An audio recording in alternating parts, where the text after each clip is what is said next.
जो टॉपिक है यानी कि राइस का टॉपिक है उस टॉपिक के बारे में डिस्कस करेंगे। यानी कि राइस के टॉपिक के क्वेश्चन है वो इस वीडियो में डिस्कस करेंगे। कल हमने टॉपिक किया था वीट क्रॉप पे। Abhishek Kumar good evening.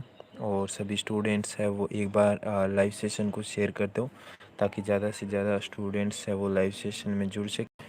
फिर अपन आगे बढ़ते हैं। यहाँ पे जो फर्स्ट के अंदर जो क्वेश्चन दिया है वो धान का सिंपल ही क्वेश्चन है। शायद आप सभी स्टूडेंट्स को आ रहा है, तो फटाफट से आप सभी स्टूडेंट वो इस वीडियो को एक बार शेयर कर दो। और वॉल्यूम किस तरह से आ रही है फटाफट से बताइए। फिर अपन इस क्वेश्चन की तरफ बढ़ते हैं। सभी स्टूडेंट्स है वो वेट कर रहे हैं। तो यहाँ पे सबसे पहले बात करते हैं जो क्वेश्चन दिया है, धान का बोटनिकल नेम क्या होता है। ए ओराइजा सेटाइवा, बी ओराइजा ग्लेबिरिमा और सी विटिस विनिफेरा और डी ऑप्शन दिया है यहाँ पे सभी। तो आपको बताना है, यहाँ पे सिंपल क्वेश्चन है धान का। धान के रिगार्डिंग आप सभी के जो जितने भी सिंपल क्वेश्चन है वो सारे डिस्कस करेंगे। नवीन कुमार ने यहाँ पे आंसर दिया है और दिनेश मीना गुड इवनिंग। और 2 मिनट और रुक जाओ। चलो ठीक है, मैं थोड़ा सा इसके बारे में बता देता हूँ। धान के बारे में आप एक बार शेयर कर दो फटाफट सभी। देखिए धान है वो ग्रेमिनी कुल का है, यानी कि घास कुल या पोएसी कुल से संबंधित है। और यहाँ पे जो धान है, धान का जो यानी कि इंटरनेशनल राइस रिसर्च इंस्टीट्यूट है वो लॉस बिनोस के अंदर है। आपको थोड़ा सा इम्पोर्टेंट टॉपिक पहले बता देता हूँ ताकि सभी स्टूडेंट्स है वो शेयर कर देंगे। लॉस बिनोस के अंदर है जो कि फिलीपींस में आता है। और यहाँ पे जो इंटरनेशनल राइस रिसर्च इंस्टीट्यूट है पहले मनीला के अंदर आता था, लेकिन अब लॉस बिनोस में आता है। लॉस बिनोस यहाँ पे आपको बता देता हूँ। अब चलिए यहाँ पे अब बात करते हैं। केंद्रीय चावल अनुसंधान केंद्र है वो कटक उड़ीसा में आता है। तो अब अपने जो फर्स्ट क्वेश्चन है इसके बारे में, सर जी आज मैं पढ़ के आया हूँ दिनेश मीणा, वेरी गुड। तो आप सभी पढ़ के आए हैं। चलिए फर्स्ट क्वेश्चन है, इसके आंसर बता देता हूँ। देखिए धान का अगर बॉटनिकल नेम अगर बात की जाए तो ओराइजा सेटाइवा होगा। और यहाँ पे अगर ओराइजा ग्लेबिरमा की बात करेंगे तो ये भी धान का बॉटनिकल नेम है जो कि अफ्रीका के अंदर होता है। यानी कि 2 प्रजातियाँ हैं वो, टोटल अगर प्रजातियों की बात करें तो 24 प्रजातियाँ हैं, जिसमें से 2 ही प्रजातियाँ खेती के योग्य होती है, जिसमें एक तो ओराइजा सेटाइवा है और दूसरा है ग्लेबिरिमा। तो यहाँ पे जो थर्ड है वो विटिस विनिफेरा यानी कि अंगूर का बॉटनिकल नेम है। अनिल कुमार नमस्ते, अभिषेक कुमार गुड इवनिंग। तो यहाँ पे इस तरह से होगा। अब देखिए सेकंड क्वेश्चन अपन डिस्कस करते हैं। सेकंड क्वेश्चन दिया है कि धान में गुणसूत्र होते हैं। ए 2n बराबर 14, बी 2n बराबर 18, सी 2n बराबर 24 और डी है 2n बराबर 28। तो आपको बताना है कि किस तरह से होगा। तो आप सभी फटाफट से बताइए। हाँ, अंगूर का होता है, इसने अभिषेक कुमार ने बताया है। तो देखिए यहाँ पे सभी स्टूडेंट्स को एक बार बोलता हूँ कि फटाफट से आप इस क्वेश्चन का आंसर दीजिए। जो धान होता है, धान के अंदर जो फल प्रकार होता है वो कैरियोप्सिस प्रकार का होता है। अगर आप सभी स्टूडेंट्स से क्वेश्चन लिख रहे हो तो आप सभी क्वेश्चन नोट करते रहना। फल का प्रकार है वो कैरियोप्सिस होता है। और यहाँ पे जो उत्पत्ति स्थल है यानी कि उत्पत्ति है वो इंडो बर्मा या दक्षिणी पूर्वी एशिया होगा। तो यहाँ पे बिबिलो के अनुसार होगा। तो यहाँ पे स्टूडेंट्स है वो 24 आंसर दे रहे हैं। अभिषेक कुमार ने आंसर दिया है, अजीत कुमार ने आंसर दिया है। इस तरह से इस क्वेश्चन का आंसर हो, इसका 24 है वो सभी का सही है, यानी कि 2n बराबर 24 होगा। सभी स्टूडेंट्स का लगभग आंसर सही आ रहा है। अब बात करते हैं नेक्स्ट क्वेश्चन पे। तो नेक्स्ट क्वेश्चन यहाँ पे दिया है कि धान का फल प्रकार होता है। ए कैरियोप्सिस, बी क्राई, सी एरो और डी है ए एंड सी। तो आप फटाफट से बताइए। Mahendra Jakhar good evening. सभी स्टूडेंट्स धीरे धीरे आ रहे हैं। एक बार फटाफट से वीडियो को लाइक कर दो। और आप सभी को पता है नोटिफिकेशन की दिक्कत आ रही है, तो मैं आपको बता दूं नोटिफिकेशन है, मैंने यूट्यूब टीम से बात की थी तो कह रहे हैं कि नई अपडेट की वजह से ही ये प्रॉब्लम आ रही है। तो आप ऐसा किया करो, कुछ नहीं 8:30 बज गए, नाम सर्च किया करो फटाफट से जितना ज़्यादा हो। तो नोटिफिकेशन ना आए तो भी आने पड़ जाएँ, क्योंकि सर्च में ज़्यादा आने लग जाएगा ना, फिर ऑटोमेटिकली नोटिफिकेशन आने लग जाएगा। ओ सॉरी, अभिनेश कुमार है। थोड़ा-सा क्या है कि वो लैपटॉप में देख रहा हूँ, तो उस वजह से आपका नाम है वो ध्यान से नहीं पढ़ा मैंने, सॉरी उसके लिए। अब आगे बात करते हैं नेक्स्ट क्वेश्चन पे। तो नेक्स्ट इस क्वेश्चन का आंसर है वो कैरियोप्सिस होगा। ये आंसर है वो सही है। हंसडागर अजीत का सही है, तो यहाँ पे ए आंसर है वो सही होगा। अनिल का भी सही है और पंकज सिंह का भी सही है। अब बात करते हैं नेक्स्ट क्वेश्चन पे तो नेक्स्ट आंसर पे। तो नेक्स्ट जो क्वेश्चन है वो हो गया 4 नंबर। धान के अंदर वसा परसेंटेज पाई जाती है 3.5, 4.5, 2.5 और 1.5। धान के अंदर अगर वसा की बात की जाए तो वो आप सभी को बताना है कि कितने परसेंट होती है।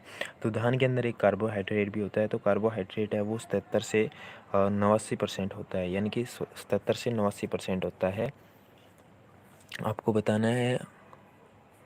Draupadi good evening. और यहाँ पे स्टूडेंट्स है आंसर दे रहे हैं बी। अभी तक देखिए राइट आंसर किसी भी स्टूडेंट्स का नहीं है। फटाफट से आप राइट आंसर दीजिए कि इस क्वेश्चन का राइट आंसर क्या होगा। 4.5 नहीं होगा। देखिए धान के अंदर अगर बात करेंगे वसा की तो 2.5 होता है। धान के अंदर वसा की मात्रा है वो 2.5 होता है। सी आंसर होगा वो राइट होगा। देखिए गाइज यहाँ पे धान के अंदर है वो 2.5 ही होता है। और यहाँ पे धान के अंदर एक सुगंध आती है। Good evening. यहाँ पे धान के अंदर एक सुगंध आती है जो कि सुगंध का कारण है डाई एसिटाइल 1 प्रोपेनाइल की वजह से आती है। किसकी वजह से आती है? डाई एसिटाइल 1 प्रोपेनाइल की वजह से आती है। तो अब आगे नेक्स्ट क्वेश्चन पे हम बढ़ते हैं। तो नेक्स्ट यहाँ पे क्वेश्चन दिया है, बहुत ही अच्छा क्वेश्चन है। विश्व में धान सर्वाधिक क्षेत्रफल कहाँ है? विश्व में धान का सर्वाधिक क्षेत्रफल कहाँ है? ए चीन, बी पंजाब, सी उत्तर प्रदेश और डी है भारत। देखिए क्षेत्रफल पूछा गया है, यहाँ पे आप सभी स्टूडेंट्स को बताना है क्षेत्रफल के अंदर। देखिए मैं यहाँ पे आप सभी स्टूडेंट्स को एक बात बोलना चाहूँगा। देखिए क्षेत्रफल और उत्पादन दोनों में अंतर होता है। देखिए एक तो उत्पादन होता है और एक क्षेत्रफल आपको देखना है। सबसे पहले आपको मैं बता देता हूँ कि अगर धान के अंदर उत्पादन में अग्रणी में देश पूछा जाए तो सबसे पहले फर्स्ट में चीन आता है और सेकंड में भारत आता है।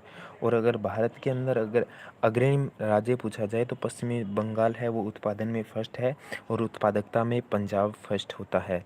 तो यहाँ पे स्टूडेंट्स है विश्व के अंदर क्षेत्रफल में आंसर दे रहे हैं। सभी स्टूडेंट्स है वो डी दे रहे हैं। पंकज सिंह, हंसा और पंकज डी आंसर है और गौरी शंकर का डी आंसर है। तो यहाँ पे डी होगा।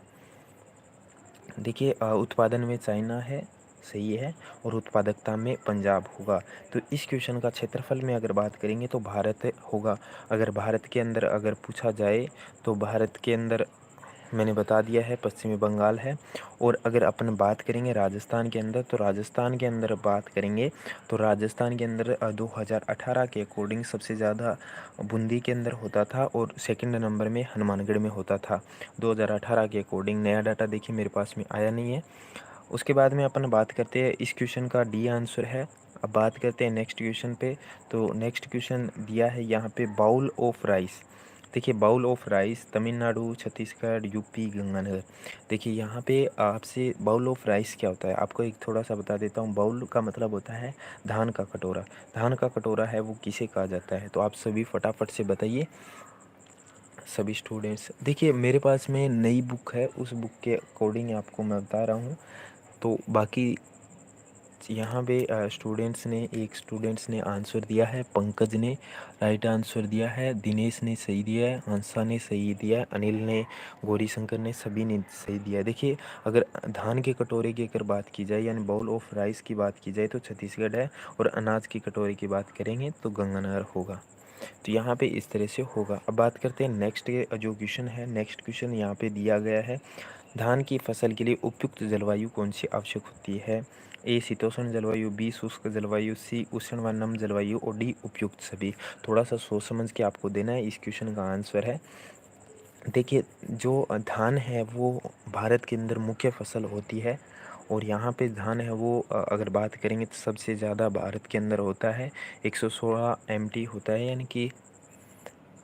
और उसके बाद में गेहूँ होता है 103 होता है। और यहाँ पे जो भारत के अंदर दो ही यानी कि टोटल प्रजातियां वो 24 पाई जाती है, जिसमें से दो ही प्रजातियां हैं वो बोई जाती है, यानी कि एक तो ग्लेबिरिमा है और एक ओराइजा सेटाइवा है। यहाँ पे अगर जलवायु की अगर बात करेंगे तो उष्ण व यहाँ पे स्टूडेंट्स ने सी आंसर दिया, निशा चौधरी ने सी दिया है, और बाकी बाकी स्टूडेंट्स ने भी आंसर दिया है और सी आंसर दे रहे हैं। पंकज ने दिया है, हंसा ने दिया है, अजीत ने दिया है, और बाटीलाल मीणा ने भी दिया है। तो उष्ण और नम जलवायु होगी, सी आंसर है वो राइट है सभी स्टूडेंट्स का। नेक्स्ट में यहाँ पे जो 8 नंबर क्वेश्चन है वो दिया है कि भारत में धान कौन से स्थान पर तीनों ऋतुओं में बुआई की जाती है, कौन से स्थान पे की जाती है? ए पंजाब, बी पश्चिमी बंगाल, सी तमिलनाडु, डी यहाँ पे उत्तर प्रदेश, और ई ऑप्शन। यहाँ पे 5 ऑप्शन दिए मैंने जानबूझ के, ताकि आपका डाउट है वो क्लियर हो, इसलिए मैंने जानबूझ के यहाँ पे, वैसे 4 ही टॉपिक होते हैं लेकिन मैंने थोड़ा सा डाउट क्लियर करने के लिए 5 टॉपिक दिए। इस क्वेश्चन में देखिए 5 में दिया है बी एंड सी। तो आप सभी देखिए, भारत के अंदर ऐसा जो धान है वो तीनों ऋतुओं में कहाँ कहाँ बोया जाता है, आपको बताना है तीनों ऋतुओं के अंदर कहाँ बोया जाता है। इस क्वेश्चन का आंसर दिया देना है आप सभी को। देखिए निशा चौधरी ने वेस्ट बंगाल दिया है, और देखिए वेस्ट बंगाल तो है ही है, इसके साथ में एक और भी है। देखिए तीनों ऋतुओं की अगर बात करेंगे तो यहाँ पे पश्चिम बंगाल यानी वेस्ट बंगाल होगा, और तमिलनाडु। यहाँ पे बी एंड सी आंसर होंगे, बी एंड सी आंसर होंगे। देखिए डी जो ई ऑप्शन होगा वो होगा। यहाँ पे गाइस थोड़ा सा जो डाउट है वो अपना क्लियर हो जाना चाहिए, इसलिए मैंने आपको बोला था, क्योंकि ई हाँ एफ दिया है पंकज ने और बाटीलाल ने, सही है। देखिए यहाँ पे जो देखिए पश्चिम बंगाल सभी को पता था लेकिन तमिलनाडु का नहीं पता था। तो तमिलनाडु के अंदर भी तीनों ऋतुएं होती है। तीनों ऋतुएं कौन कौन सी है? शरद ऋतु, शीत ऋतु और ग्रीष्म ऋतु। और तीनों के जो स्थानीय नेम है, शरद के अंदर ओस होता है, शीत के अंदर अमन होता है, और ग्रीष्म के अंदर बोरो होता है। इनकी अलग अलग होती है बुआई। अब बात करते हैं नेक्स्ट में, तो नेक्स्ट यहाँ पे दिया है धान की फसल के लिए उपयुक्त पीएच मान आवश्यक होता है। यहाँ पे 2.3 से 5.5, 4.5 से 6.5, 7 और 7 से 8.2। तो पीएच मान बताना है। देखिए निशा चौधरी ने बोला है कि सर एफ नहीं कि ई नहीं आएगा।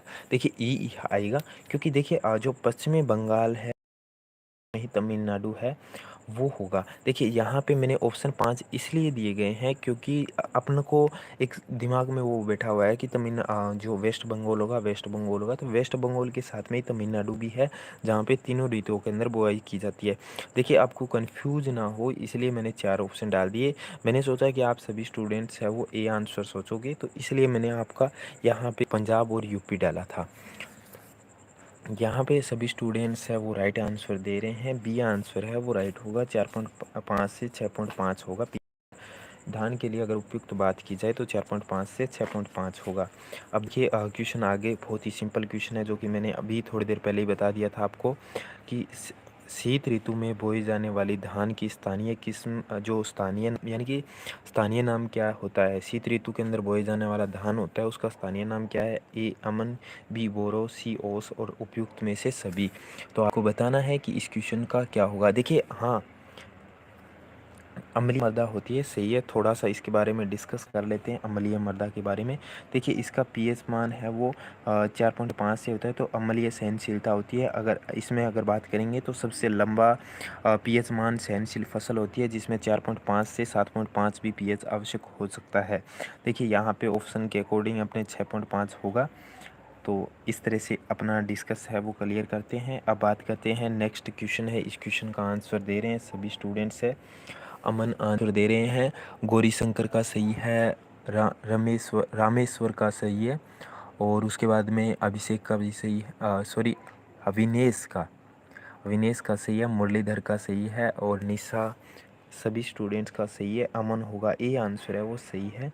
देखिए जो अमन है वो जो ओस है वो बोया जाता है, शरद ऋतु के अंदर बोया जाता है। इस तरह से होगा। 11 नंबर अगर क्वेश्चन की बात करेंगे तो निम्न में से धान की बोनी किस्म नहीं है। धान की बोनी किस्म नहीं है, आपको बताना है TN1, IR8, जया, पूसा 2। तो आपको बताना है जो IR8 है वो धान की जादुई विश्व की जादुई किस्म के नाम से प्रसिद्ध है। तो आपको बताना है हाँ हाँ, आपकी सही है। आप सभी स्टूडेंट्स हैं वो आंसर जहाँ तक मुझे पता है सभी स्टूडेंट्स हैं वो दे रहे हैं। देखिए स्टूडेंट्स है वो डी आंसर निशा का, रामेश्वर का, दीपक का और उसके बाद में पंक पंकज का, सभी का सही है। देखिए ये जो किस्म है TN1, IR8 और जया, ये तीनों की तीनों बोनी किस्में हैं। और जो पूसा 2 है वो बोनी किस्म नहीं है, यानी कि पूसा 2 है वो बोनी किस्म नहीं है। ये किस्म है वो सीधी बुआई के लिए काम में ली जाती है। यानी कि अगर सीधी बुआई के लिए अगर काम में पूछे तो बाला है, कंचन है, पूसा 2 है, पूसा 21 है और साकेत है, वो सीधी बुआई के लिए काम में ली जाती है। नेक्स्ट में अगर क्वेश्चन की बात करेंगे, धान की प्रथम उत्परिवर्तित किस्म कौन सी है? जगन्नाथ, तारी, साबरमती और A एंड B। देखिए यहाँ पे प्रथम म्यूटेंट वेराइटी का पूछा गया है कि म्यूटेंट वेराइटी कौन सी होती है, तो आप सभी बताइए। इंडिया की जादुई फसल जया को भी कहते हैं, सही बात है। यहाँ पे रामेश्वर ने बोला है, आंसर सही है। अगर ये भी क्वेश्चन आगे आएगा। और यहाँ पे जो जादुई भारत की जादुई किस्म है वो 1968 के अंदर डॉक्टर शास्त्री द्वारा विकसित की गई थी। तो यहाँ पे इस क्वेश्चन का आंसर है वो डी आंसर दे रहे हैं, रामेश्वर गौरी शंकर। और उसके बाद में किसना गेमिंग, तो यहाँ पे डी आंसर है। बाकी सभी स्टूडेंट्स भी डी आंसर दे रहे हैं। यहाँ पे जगन्नाथ और स्तारी दोनों की दोनों प्रथम म्यूटेंट वेराइटी यानी उत्परिवर्तित या उत्परिवर्तन किस्में होंगी। अब बात करते हैं 13 नंबर क्वेश्चन है कि भारत में जादुई धान के नाम से प्रसिद्ध किस्म है। देखिए ऊपर अभी कमेंट आया था, अगर आपने ध्यान से सुना होगा तो IR8, जया, जगन्नाथ, दामोदर। देखिए यहाँ पे IR8 है वो मैंने आपको बता दिया था कि IR8 है वो विश्व की जादुई किस्म के नाम से या मेरिकल्स नाम से मेरिकल्स राइस के नाम से जाना जाता है। तो यहाँ पे सभी स्टूडेंट्स हैं वो बी आंसर दे रहे हैं। काफ़ी स्टूडेंट्स का, निशा का, रामेश्वर का, हंसा का, दीपक का, गौरीशंकर का, सभी स्टूडेंट्स का सही है। देखिए बी आंसर है वो जया होगी, सभी का सही है। और ये 1968 में डॉक्टर शास्त्री द्वारा विकसित की गई किस्म है। और जो दामोदर है वो दामोदर होगी लवण सहनशीलता किस्म है, दामोदर है वो लवण सहनशीलता किस्म होगी। नेक्स्ट क्वेश्चन पे अपन बात करेंगे। तो नेक्स्ट क्वेश्चन यहाँ पे दिया है कि शीत ऋतु में बोए जाने वाले धान का स्थानीय नाम क्या है। ये तो मैंने क्वेश्चन अभी पूछ लिया था, सॉरी दोबारा से आ गया ये क्वेश्चन। अब बात करते हैं कि निम्नलिखित में से धान की ब्लास्ट रोधी किस्म है। A Sabarmati, B Luni, C Damodar और D है जया। तो यहाँ पे आपको बताना है कि इनमें से कौन सा होगा। हाँ, दीपक गुप्ता वर्ड की IR8 होगी, मैंने पहले भी बता दिया था। सभी स्टूडेंट्स एक बार फटाफट से वीडियो को लाइक कर दो यार। और यहाँ पे देखिए क्वेश्चन अपने से क्या पूछा है, ब्लास्ट रोधी किस्में पूछा है। तो यहाँ पे ब्लास्ट रोधी किस्में हैं साबरमती। और जो साबरमती है ये तो हो गई, मैंने आपको बताया था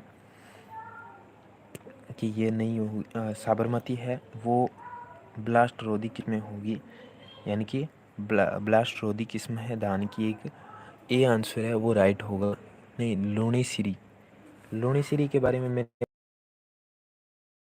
लुणीश्री लवण सहनशील और दामोदर दोनों की दोनों। और जो जया है वो बोनी किस्म होगी, यानी कि जया है वो बोनी किस्म होगी। तो इस तरह से यहाँ पे 14 नंबर क्वेश्चन का है वो ए आंसर होगा। तो आप टेंशन ना लीजिए, सिंपल क्वेश्चन है, ए आंसर है। ये इंपॉर्टेंट क्वेश्चन है, आप सभी इंपॉर्टेंट के अंदर नोट कर लो, क्योंकि इस तरह की क्वेश्चन कई बार पूछ लिए जाते हैं। अब बात करते हैं यहाँ पे 15 के अंदर धान की जो ब्रॉडकास्टिंग विधि से बीज दर की आवश्यकता होती है। ब्रॉडकास्टिंग विधि यानी ब्रॉडकास्टिंग की अगर बात करेंगे तो छिड़कवा विधि। ब्रॉडकास्टिंग का मतलब खेत के अंदर छिड़काव विधि, या सीधे ही सीधे अगर खेत के अंदर बुआई करेंगे ड्रिलिंग से, तो उसके लिए तो अगर 80 के सर जी धान में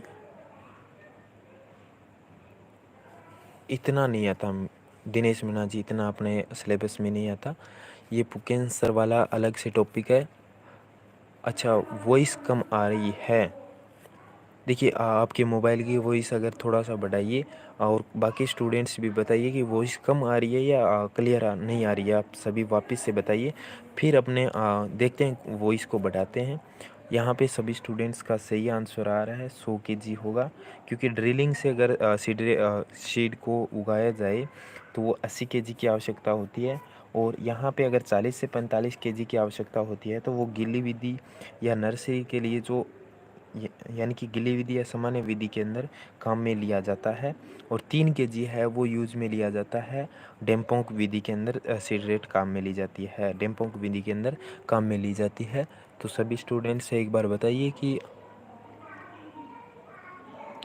फटाफट से बताइए कि वीडियो की क्वालिटी है वो किस तरह से आ रही है, कोई दिक्कत आ रही है क्या? चैट यहाँ पे सभी स्टूडेंट्स आंसर दे रहे हैं। तो यहाँ पे इस क्वेश्चन का जो राइट आंसर है वो फटाफट से आप बता देता हूँ, ये आंसर होगा वो सही है। नेक्स्ट में अपन 16 नंबर क्वेश्चन पे डिस्कस करेंगे।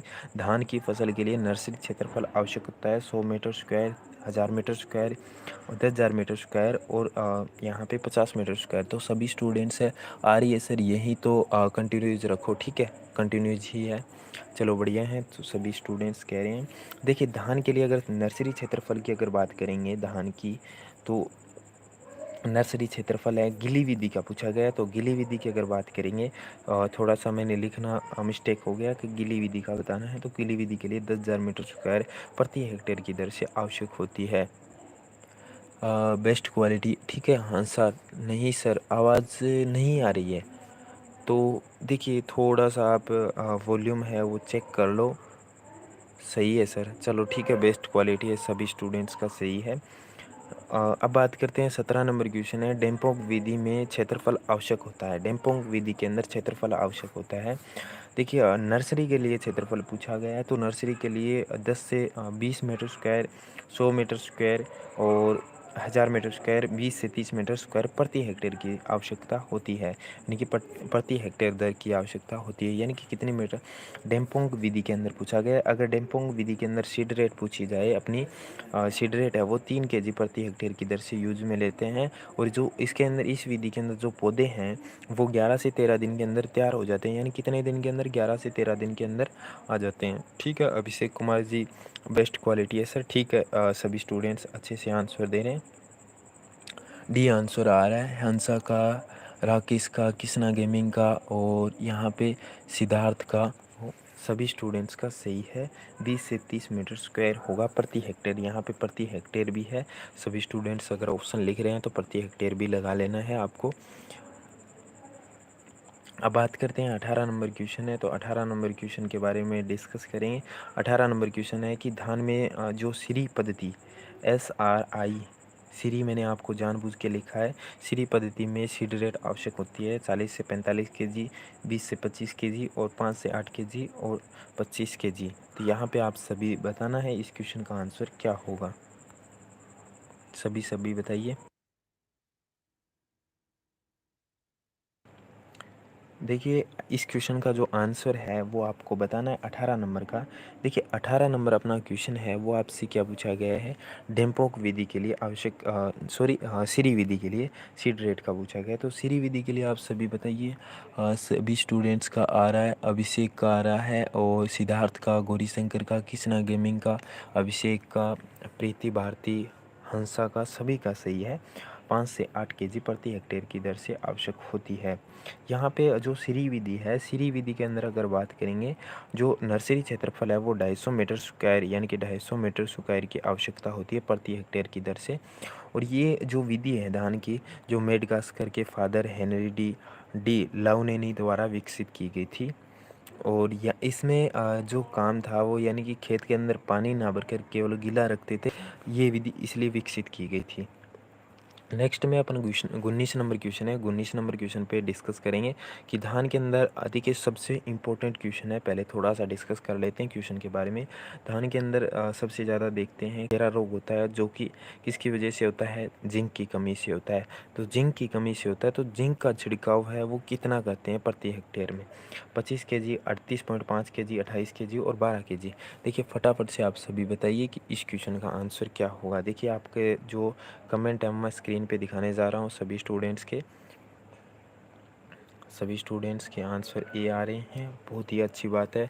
सभी स्टूडेंट्स की अच्छे से तैयारी है। तो यहाँ पे इस क्वेश्चन का जो आंसर है वो ए होगा, यानी कि अगर धान के अंदर अगर खेरा रोग होता है तो खेरा रोग के लिए यहाँ पे 25 केजी प्रति हेक्टेयर की दर से यूज में ली जाती है। ए आंसर है वो राइट होगा। सभी स्टूडेंट्स ने ए आंसर सभी का सही है। देखिए आगे अपन क्वेश्चन पे बात करते हैं। धान की फसल की जल मांग होती है 200 से 300 mm, 300 से 400 mm, 900 से 2500 mm और 1800 से 2800 mm। फटाफट से आप बताइए कि इस क्वेश्चन का आंसर क्या होगा।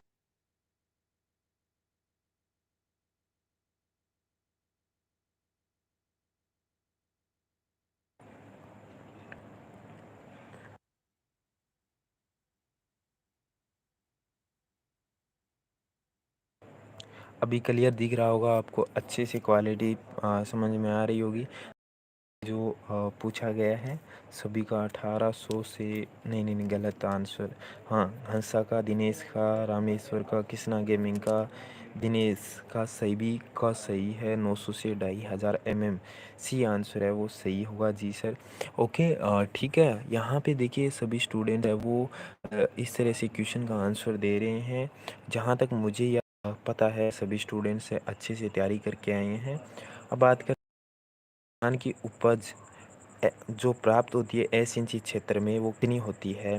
50 से 60 क्विंटल, 35 से 40 क्विंटल और 10 से 12 क्विंटल और 25 से 30 क्विंटल। आपको बताना है इस क्वेश्चन का आंसर है वो क्या होगा। देखिए दोबारा से इस क्वेश्चन का आंसर है वो फटाफट से बताइए कि क्या होना चाहिए। देखिए मैंने आपको पहले भी ये जो अपना टॉपिक था, ये क्वेश्चन था, वो टेलीग्राम में अपलोड किया था। तो अगर आप सभी ने ध्यान से देखा होगा तो इस क्वेश्चन का आंसर दे सकते हो आप सभी। देखिए यहाँ पे जो सामान्य अगर धान की उपज है वो 25 से 30 क्विंटल प्रति हेक्टेयर की दर से प्राप्त होती है। अगर सिंचित की अगर बात करेंगे तो 50 से 60 क्विंटल प्रति हेक्टेयर आवश्यकता होती है। और यहाँ पे जो धान की असिंचित क्षेत्र की अगर पूछी जाए तो 35 से 40 क्विंटल प्रति हेक्टेयर की दर से आवश्यक होती है। तो यहाँ पे इस क्वेश्चन का ये आंसर होगा। और इस तरह से देखिए धान के अंदर अलग अलग डिजीज़ भी होती है। डिजीज़ के टॉपिक है वो अलग से टॉपिक हम डिस्कस करेंगे। तो सभी स्टूडेंट्स हैं वो आप एक बार फटाफट से बताइए कि थोड़ा सा चैटिंग है वो शो नहीं हो रही है किसी भी स्टूडेंट्स की है। तो आप सभी फटाफट से एक बार बताइए आज वाले क्वेश्चन कैसे रहे। सभी स्टूडेंट्स बताइए कि आज वाले क्वेश्चन कैसे रहे। और आप सभी को तहे दिल से शुक्रिया। और 8:30 बजे अपना टॉपिक रहेगा इसी तरह का। आप बताइए कि कल वाला टॉपिक क्या रखें। मेरे हिसाब से कल क्या टॉपिक रख दें। थ्योरी चालू करो। देखिए थ्योरी इसके साथ में थ्योरी भी करवा रहा हूँ ना। आप देखिए एकदम, चलिए बढ़िया है। कल टॉपिक अपना रख देते हैं जवार का टॉपिक रख देते हैं, मक्का। चलो ठीक है, कृष्णा गेमिंग ने बोला है मक्का का टॉपिक रखते हैं। ठीक है, मक्का का टॉपिक कल रखते हैं। मक्का के टॉपिक से मैं 2 क्लासें लूँगा मक्का के टॉपिक से। देखिए यहाँ पे मक्का के टॉपिक से 2 क्लासें लूँगा क्योंकि क्वेश्चन आते हैं और उन एग्ज़ाम्स को अपन मिस नहीं करेंगे। इसलिए अपन एक ट्रिक के माध्यम से ज़बरदस्त तरीके से पढ़ेंगे। ट्रिक भी अलग से पढ़ेंगे। निशा सभी को तहे दिल से शुक्रिया, अच्छे से बताया। अब सिर्फ आप सभी को एक ही रिक्वेस्ट है कि वीडियो को ज़्यादा से ज़्यादा शेयर कर देना है ताकि ज़्यादा से ज़्यादा स्टूडेंट्स हैं वो कल 8:30 वाले लेसन में जुड़े। और कल अपना मक्का का टॉपिक रहेगा। बाकी आप सभी को यूट्यूब पे मैं अपडेट दे दूँगा पोस्ट के माध्यम से और टेलीग्राम में भी दे दूँगा। तो सभी स्टूडेंट्स हैं वो शुभ रात्रि। और बाकी कोई भी डाउट रहता है, अभी थ्योरी के लिए बात करते हैं। सभी स्टूडेंट्स कह रहे हैं कि सर थ्योरी करवाओ। तो देखिए यहाँ पे मैं कोशिश करता हूँ, अगर आप सभी क्वेश्चन के साथ में थ्योरी भी सुन रहे हो तो थ्योरी भी मैं करवा रहा हूँ, तो आप थ्योरी भी लिखा करो। क्योंकि थ्योरी को लिखने से अपना जो डाउट है वो क्लियर होता है। जहाँ तक मुझे पता है कि वो जो राइस वाला टॉपिक है, ये टॉपिक लगभग क्लियर हो चुका है और कोई से क्वेश्चन है वो रहे हैं। बाकी इसमें डिजीज़ है, इंसेक्ट्स है, वो अलग से टॉपिक रहता है, उनके लिए अलग से हम डिस्कस करेंगे। तो आप सभी नए सेशन के साथ में जुड़ते हैं। अपन इसमें ज़्यादा डिस्कस नहीं करेंगे, अपनी पढ़ाई सबसे आगे होती है। तो सभी को शुभ रात्रि।